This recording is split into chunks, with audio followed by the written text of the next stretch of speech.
Buenos días, queridos hermanos. Los saludo en el amor del Señor. Seguimos en este curso conociendo nuestra Biblia. Y en esta lección de hoy día vamos a empezar conociendo los 5 primeros libros. ¿Ya? Primeramente vamos a ver qué es lo que significa la Torá. ¿Ya? En hebreo, Torá.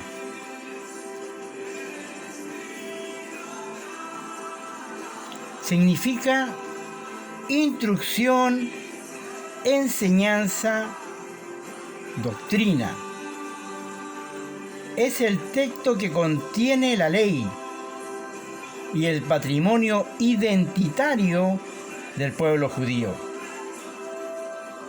Es llamado Pentateuco en el cristianismo y constituye la base y el fundamento del judaísmo. La palabra Pentateuco viene del griego pente, que significa 5, y teucos, que significa rollos, estuche, es decir, 5 rollos. Y también por los estuches cilíndricos donde se guardaban enrollados. Amén. Entonces, ahora ya entendemos que por qué se llama Pentateuco. Pentateuco dijimos que significaba 5 rollos, ¿cierto? Y la Torá en hebreo, que son los mismos 5 libros: instrucción, enseñanza, doctrina. Antes de seguir con lo que estamos hablando sobre,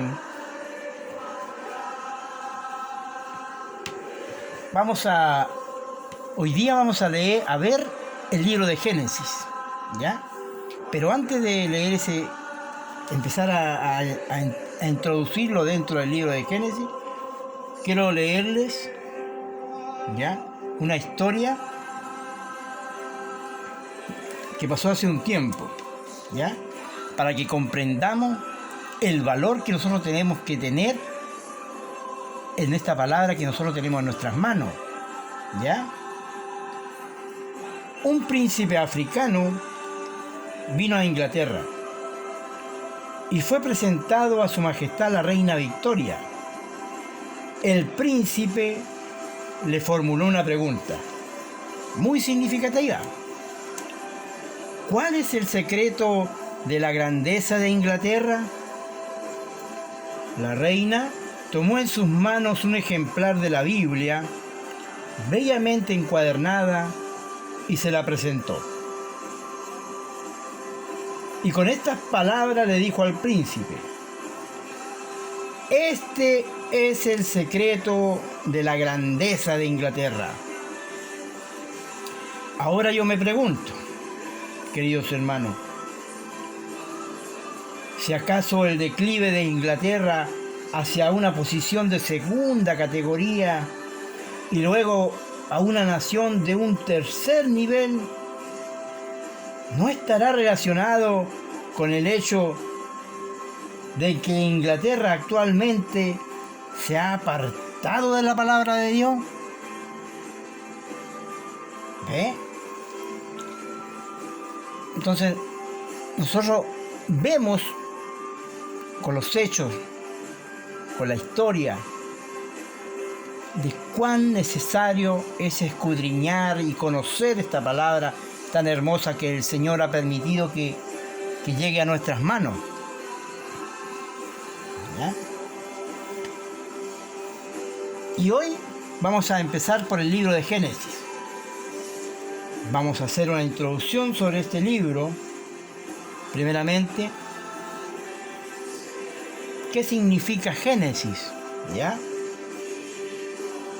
Génesis es una palabra Es un término griego incorporado al castellano, con que la versión Septuaginta da nombre al primer libro de la Biblia. Y su significado es origen o principio. Ideas que responden en general al contenido del libro. En efecto, en él narra desde una perspectiva religiosa los orígenes del universo, los orígenes de la tierra y los orígenes del género humano.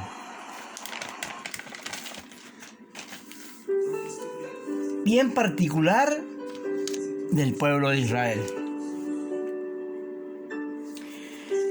En la Biblia hebrea, este libro se titula con su primera palabra, Bereshit, una palabra hebrea, comúnmente traducida como en el principio. Este es el significado de la palabra Génesis, ¿ya?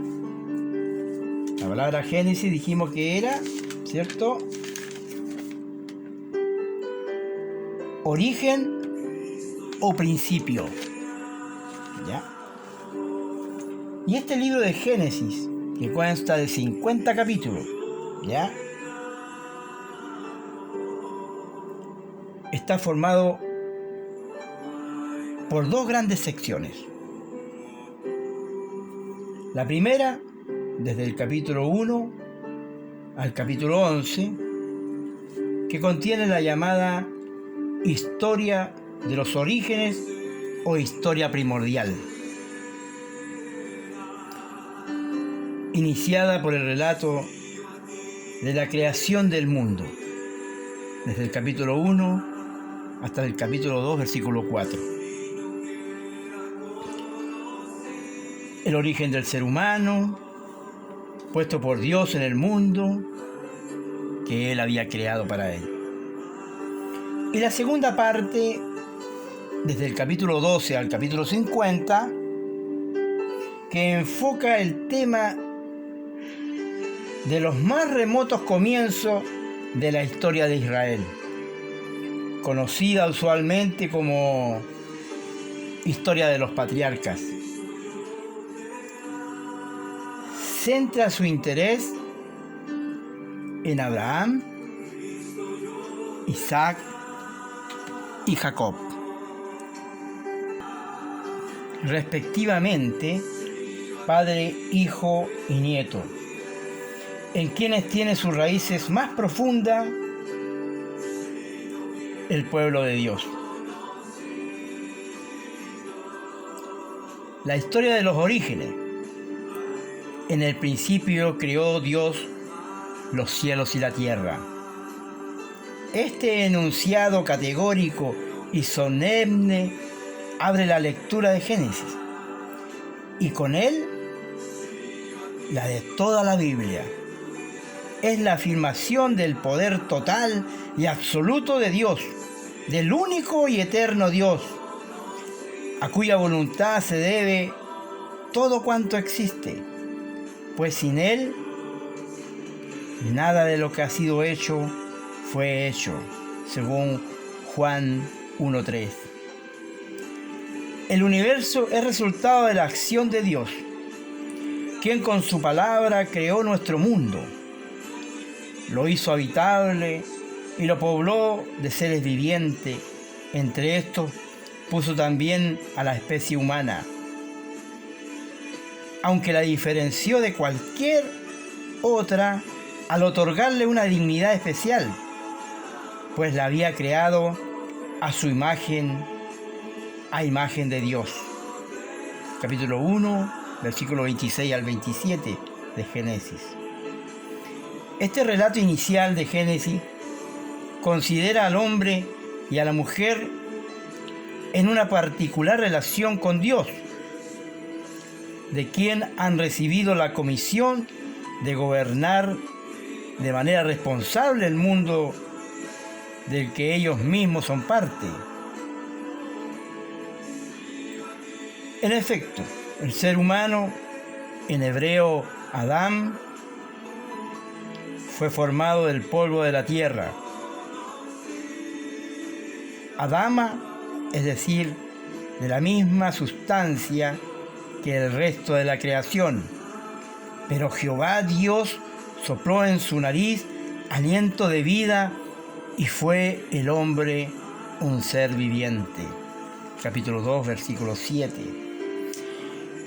Es muy hermoso esta palabra, este libro. En Génesis, la creación del hombre, del varón, va seguido por la de la mujer, constituyendo entre ambos la unidad especial de la pareja. La especial relación que Dios establece con Adán y Eva se define como una permanente amistad ofrecida para ser aceptada libremente. Dios, creador de todo y soberano absoluto del universo, ofrece su amistad. El ser humano es libre de aceptarla o rechazarla. El signo de la actitud humana ante la oferta divina se identifica en el precepto que, por una parte, afirma la soberanía de Dios y por otra, establece la responsabilidad de Adán en el goce de la libertad. Del árbol de la ciencia, del bien y del mal, no comerás. Capítulo 2, versículo 17. Pero Adán, el ser humano, por querer igualarse a Dios, quebranta la condición impuesta y lo hace con un acto de rebeldía que le cierra el acceso al árbol de la vida. Capítulo 3, versículo 22 al 24. Y abre las puertas al imperio del pecado, cuyas consecuencias son el dolor y la muerte.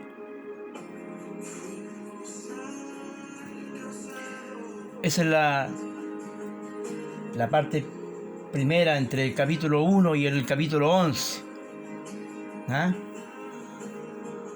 La historia de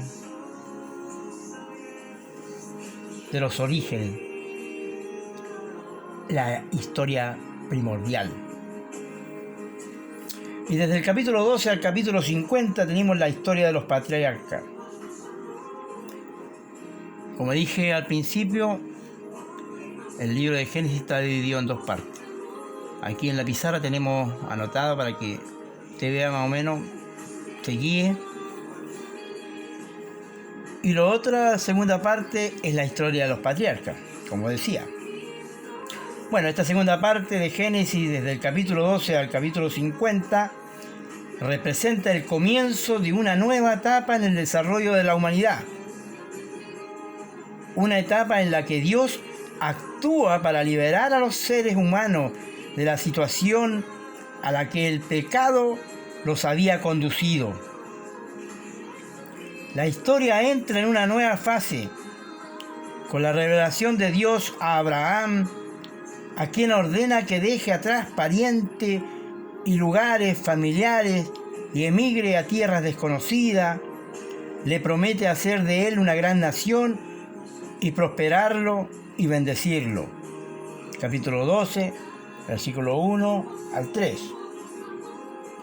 Y le confirma esta promesa, estableciendo un pacto, según el cual en Abraham habrían de ser benditas todas las naciones, todas las familias de la tierra. Capítulo 12, versículo 3.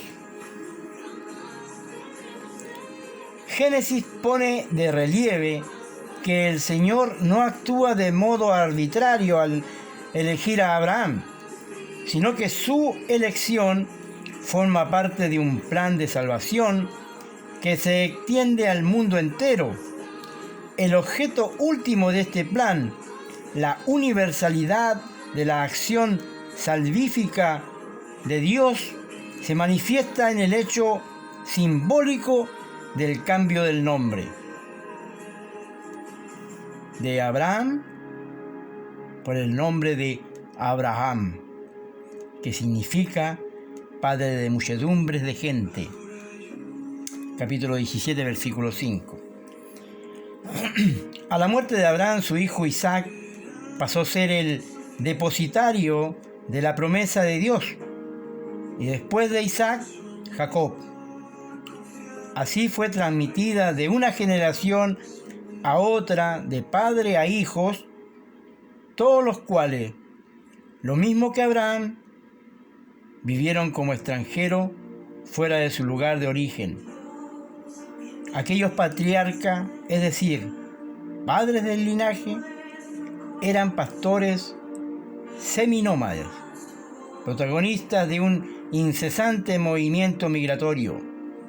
Su vida transcurrió entre continuos desplazamientos y asentamientos que, registrados en Génesis, dan a la narración un carácter peculiar. Jacob, a lo largo de un misterioso episodio acaecido en Peniel, capítulo 32, versículo 28, 35, 10, recibió el nombre de Israel, el que lucha con Dios, o Dios lucha. Este nombre se usó más tarde para identificar a las 12 tribus, luego al reino del norte y finalmente a la nación israelita en su totalidad. La historia de José, hijo de Jacob, es fascinante. Vendido como esclavo y llevado a Egipto, José se gana la voluntad del faraón, que llegó a elevarlo hasta el segundo puesto en el gobierno de la nación. Capítulo 41, versículo 39 al 44. Tan alta posición política permitió al joven hebreo llevar junto a sí a su padre, quien con hijos, familiares y hacienda, capítulo 46, versículo 26, se estableció en el delta del Nilo, en la región de Gosén, una tierra rica en pasto y apropiada a sus necesidades y género de vida. Al morir Jacob, sus hijos trasladaron el cuerpo a Canaán y lo sepultaron en una cueva que Abraham había comprado. Capítulo 50, versículo 13. Para enterrar a su esposa. Capítulo 26, versículo 16 al 20. Aquella compra tiene en Génesis un claro sentido simbólico, porque prefiguró la forma de posesión por los israelitas de un territorio donde los patriarcas habían vivido en otro tiempo como extranjeros.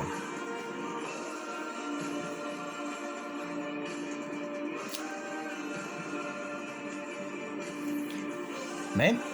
Y así se conforma este libro de Génesis, ¿cierto?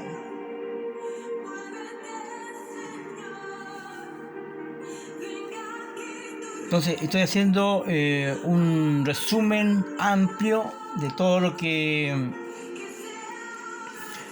significa el libro de Génesis, ¿cierto? Para que tengamos claro de que el libro de Génesis es el comienzo de todo, e incluso de la promesa de que un día nosotros, al haber caído Adán de la gracia de Dios por haber pecado contra Él, por haber querido alcanzar gloria como de Dios, Dios le ofreció la salvación.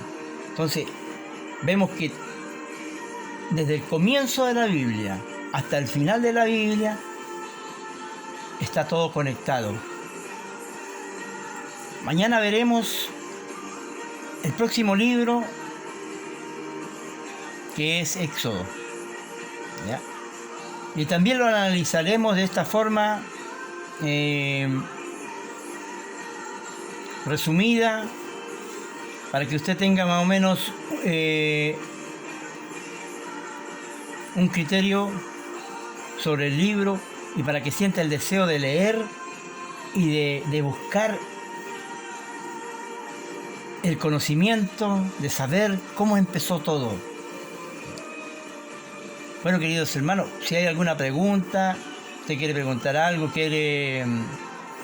le pido que las haga y yo voy a buscar la respuesta y se las doy.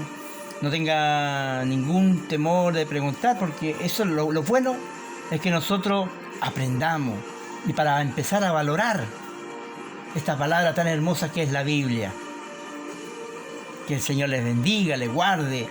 Mi deseo es que todos comprendamos y amemos esta palabra, porque la palabra de Dios en sí es una profecía, es la profecía, es lo que Dios quiere de nosotros, es lo que Él desea que nosotros conozcamos, que escuchemos su voz. Nosotros siempre oramos y decimos, Señor, háblanos, y Él nos entregó esta palabra. Ya vimos en los primeros videos cuánto costó que llegara a nuestras manos. Murieron mucha gente, fueron perseguidas y a nivel por llevar la palabra al pueblo, a nosotros. Dios permitió que nosotros tengamos esta palabra. Y eso es lo bueno de este curso, de este curso que estamos haciendo ahora, para que nosotros empecemos a tenerle más valor a esta palabra hermosa que es la Biblia. Que el Señor les bendiga, les guarde, les dé sabiduría y entendimiento para que guarden todo esto y les sirva para su vida. Solo deseo de su hermano y que el Señor les bendiga. Amén.